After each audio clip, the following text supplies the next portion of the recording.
Hello, my name is Andy and I am the Village Idiot. I'm armed with a car and a GoPro and an unhealthy amount of time on my hands. I'm using that time to attempt to visit every civil parish in England. You're watching the Cumberland series, 128 parishes in what used to be Carlisle, Copeland and Allerdale in Western Cumbria.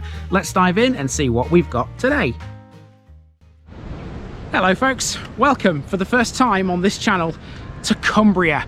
This is the county that you all chose for me to fill the gap on the last two Mondays before the new year. And this is the village that you chose for me to begin with.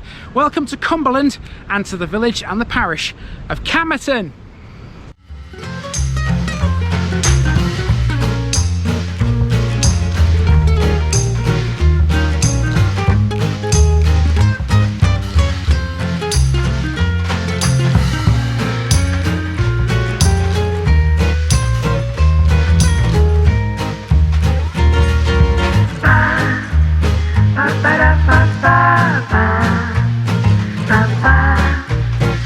This video is sponsored by Basset Law Pro Clean, specialist floor and upholstery cleaners based in Retford, Nottinghamshire.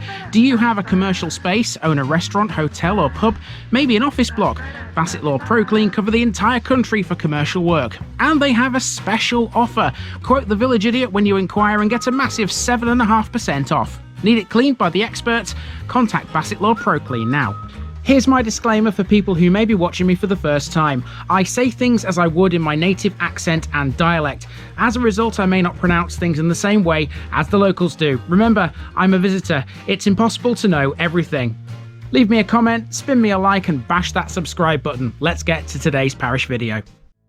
Welcome folks to Cumberland for the first time. Now if I'd been here last year, the name of this series would have been slightly different. You see, earlier in 2023, Cumbria's 6 former districts were reorganised into just 2. Cumberland covers the same area as the former districts of Carlisle, Copeland and Allerdale, and Camerton, where we are today, used to be an Allerdale parish. It's a small village located on a hillside, which slopes steeply down into the valley of the River Derwent, about 4 miles to the east of Workington. There are 2 theories surrounding the derivation of Camerton's name. Whilst there's no denying Tun means village, the first element is a little more difficult to digest. It might be a personal name, possibly Cāfmē, or it could be the Welsh term cymer, which means confluence. Whilst the name might not be a nailed-on certainty, there's plenty that is.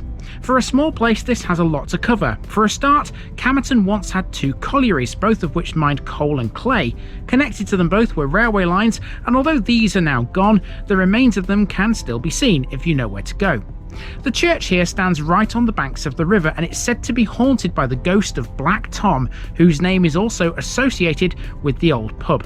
Let's go and find out who he was as we explore a Cumbrian village for the first time ever on the Village Idiot channel.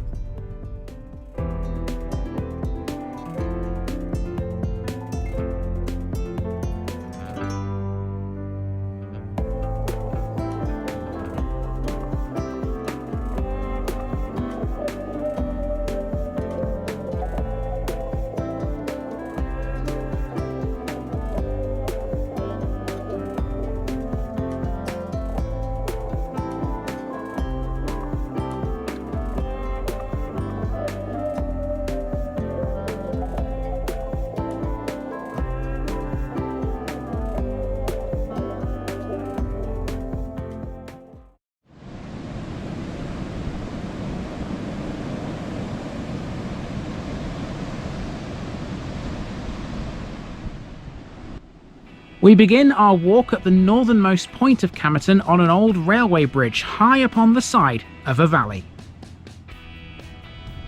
2 railway lines ran through Camerton, but both have now gone. This was the former Cleator and Workington Junction Railway. This stretch was part of its northern extension, a venture designed to connect the West Cumbrian ironworks with Scotland. Passenger trains ceased on this line as early as 1908, but trains serving RNAD Broughton Moor still used it until 1992. Camerton never had a station on this line, but it did on its other one. This has now been turned into a Sustrans cycle trail. Once past the bridge, which carries the road over the old railway, you then start to hit the village itself and a couple of houses. Straight away, the road starts to dip sharply downhill. Camerton sits on the side of a valley with the River Derwent at its bottom. As a former colliery village, you'll immediately notice too how many terraced houses there are, obviously miners' cottages. The streets, though, have no names, or at least none that are recorded. I can only imagine the fun the postman must have out here. Okay, now I know full well that a lot of people who are watching this video will not have seen me before. That's because I've never been to Cumbria before on this channel. And you also will not have seen this one either. This is Nikki. Bobber hat and everything. Yeah, who comes with me occasionally to explore these places. And Nikki is with me for this one and all of the others that we're doing in Cumbria on this little run. There are 6 of them in total. So hopefully you'll be well acquainted with the pair of us by the end of this little adventure. So let's carry on then through Camerton. It's a linear village and it will take us down towards a church, which is the end point, right on the banks of the River Derwent. And hopefully there ain't no flooding down there because... With a bit of luck as well, it won't be like what Google Maps said and I have to cross a river to get there. yeah, Google Maps actually said to go to the other side of the river and actually walk across it. I don't fancy getting my feet wet, quite frankly. So yeah, let's go down there and see what it's like and explore the village on the way.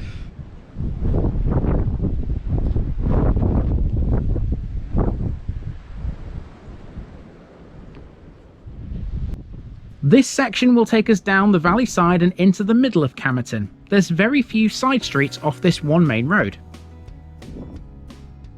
On the corner of Kirklands we find an old BT phone box. No phones in this one though, just the local defibrillator. The road continues to dip into the valley. Every property is residential. There are no major amenities in Camerton. However, Nikki wondered if this used to be a school at one time. It certainly looks like it was at some point, doesn't it? Not all of the local properties are grey and monotonous. Check out this multicoloured row on the right as the road starts to turn. On the other side of the road is a parish notice board where Nikki can be seen leaving a TVI card. Tick Camerton off, it's visited. The road starts to flatten out now as we approach Camerton's only major road junction, where there's a collection of houses. Although the village has no post office, it still retains a post box, in this case a wall box from the time of George VI.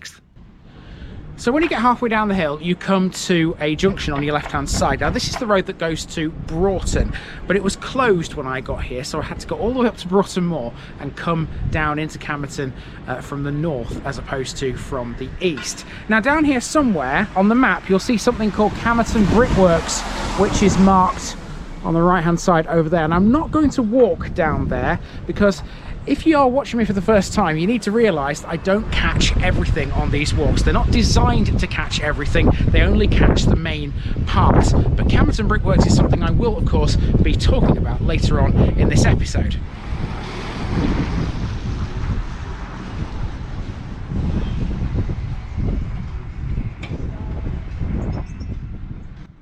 In the centre of the village is a former pub. Now a house, this was the Black Tom Inn, a name it still retains as a residence. Black Tom, whose actual name was Sir Thomas Kerwin, was once an old lord of Camerton. He's buried at St Peter's Church. Outside the pub is a bus stop, but Camerton isn't currently served by any buses. This street does have a name, Camerton Road.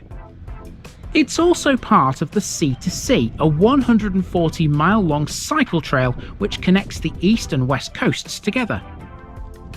On the left-hand side, Nikki noticed a house that was selling eggs, so we had a look to see if they had any in their box.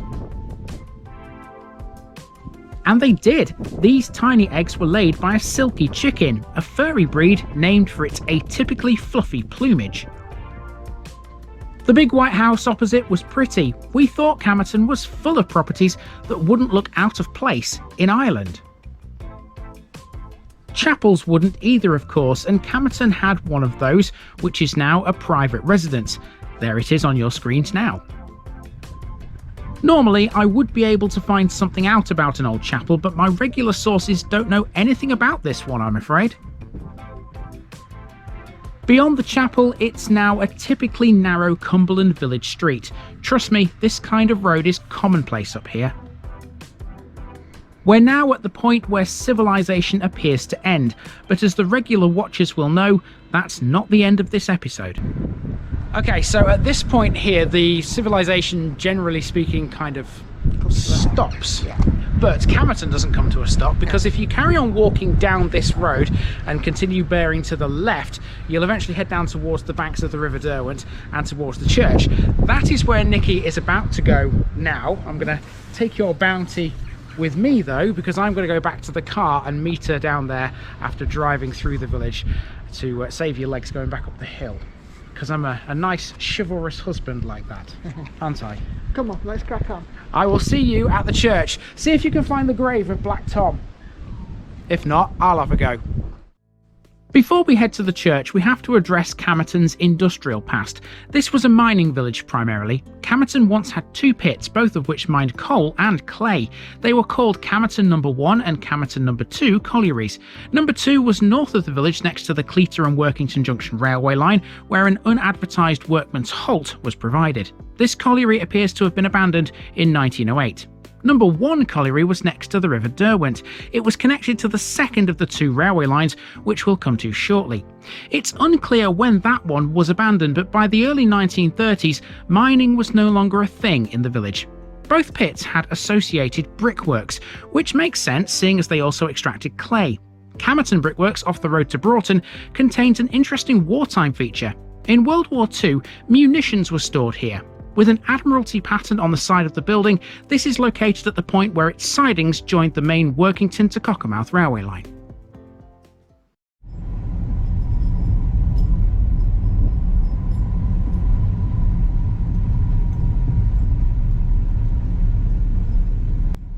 The drive down to the church will take us past Camerton Hall, which is built on the site of a medieval tower house. The Cook family, who took over from the Curwens, rebuilt Camerton Hall in 1833, incorporating parts of the medieval tower house into the structure of its banqueting hall. In recent times, the hall has been a wedding venue, but now it's again residential. Just beyond the hall, there's a track which runs down to the church. This crosses the other former railway line, although very little evidence remains of it today. It was the Cockermouth and Workington Railway, or the CWR for short. It extended eastwards to Penrith, giving this part of Cumbria national connections. The Lakes Express used it too, a through train to London. Camerton Station was on this line. It closed in 1952 and the line would follow suit in 1966. The last traces of the railway infrastructure were washed away in 2009 by the Workington floods. Those were the supports and the pier of the former bridge over the River Derwent. Okay, so we've reached the church. It's extremely windy down here, so hopefully you can hear what I'm saying. It's very difficult in the wind, isn't it? Thanks, Debbie. Storm Debbie. Now here you can see the River Derwent, which is very fast flowing. Look at that, there's some right eddies in the water. Camerton Hall. Camerton Hall in the distance over there, and the village is over there. But what we're interested in more than anything else here It's over there. is the church, which you wouldn't even know was here unless you did a bit of research. It's behind that tree over there. So let's have a wander across to the church and then we'll explore the graveyard to see if we can find Black Tom's grave.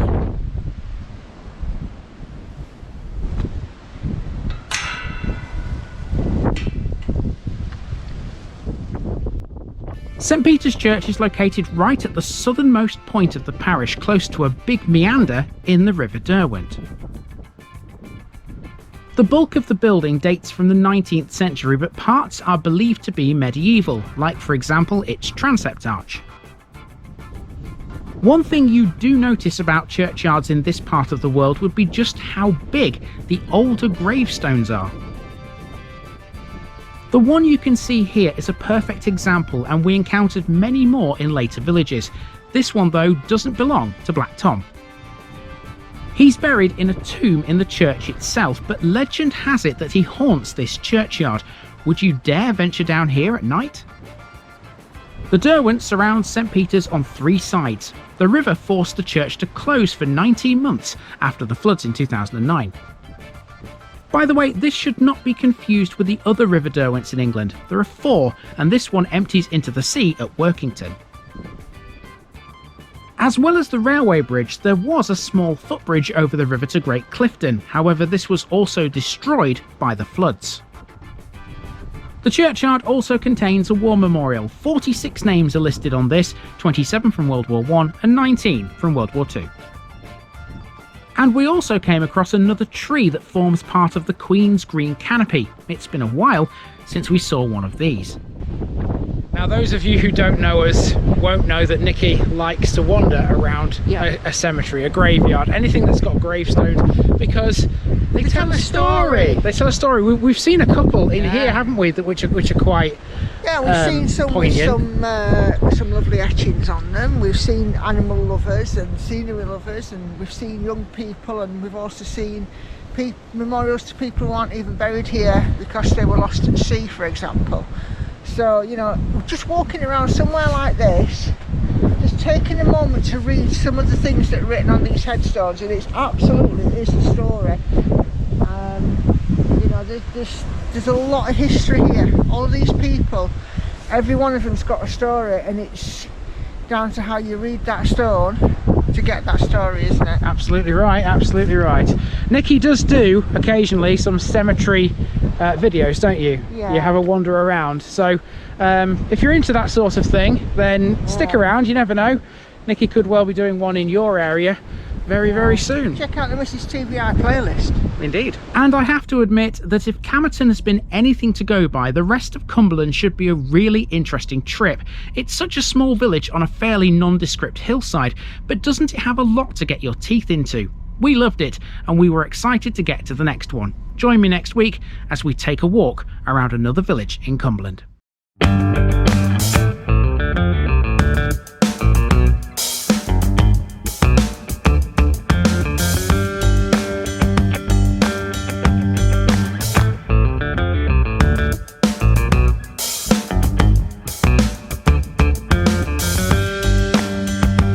Thanks for watching this video, folks. Don't forget to like this episode if you haven't already. It really makes a difference with YouTube. If you're new here, subscribe to the channel for more videos like this, and give us a share too if you've got friends who'd like it. You can find all the links to my social media accounts below, as well as my Buy Me a Coffee page where you can donate to the channel. Also, if you've enjoyed this episode, have a look at some more videos in this series. Until next time, I've been Andy, also known as the Village Idiot, and I'm out.